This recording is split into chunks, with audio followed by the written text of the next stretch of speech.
7 వారాలు 7 ప్రదక్షిణలు చేస్తే కోరిన కోరికలు తీర్చే స్వామిగా పేరుగాంచిన కలియుగ ప్రత్యక్ష దైవం కోనసీమ తిరుమల వాడపల్లి వెంకటేశ్వర స్వామి వార్షిక కళ్యాణోత్సవాల్లో భాగంగా రెండవ రోజు స్వామివారికి మధ్యాహ్నం రథోత్సవం, సాయంత్రం కళ్యాణం అంగరంగ వైభవంగా జరిగాయి.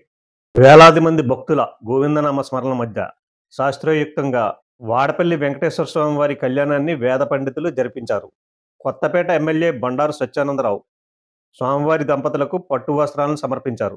ఈ కార్యక్రమాన్ని తిలకించడానికి ఇరు రాష్ట్రాల నుండి దాదాపు 40,000 మంది పైనే భక్తులు విచ్చేసి ఈ స్వామివారి కళ్యాణోత్సవాన్ని తిలకించారు.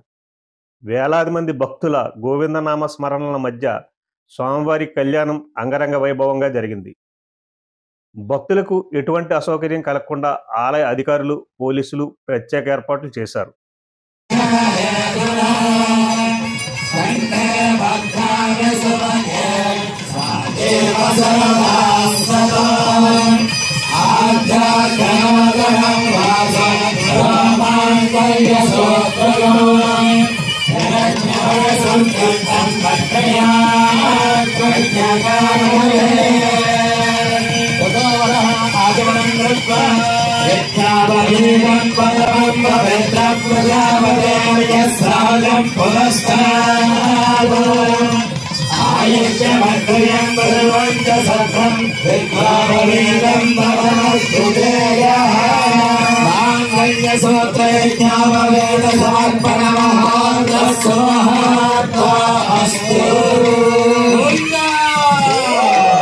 అమ్మవార్లకి మంగళసూత్ర సమర్పణ, అయ్యవారికి యజ్ఞసూత్ర సమర్పణ, ఈ రెండింటినీ కూడా ధరింపజేశారు చక్కగా. ఉభయ దేవేర్లకి, స్వామి వాళ్ళకి కూడా సర్వమంగళ కారకుడైనటువంటి స్వామికి అదిగో చూడండి తలంబరాలు ధరింపబోస్తూ ఉన్నారు.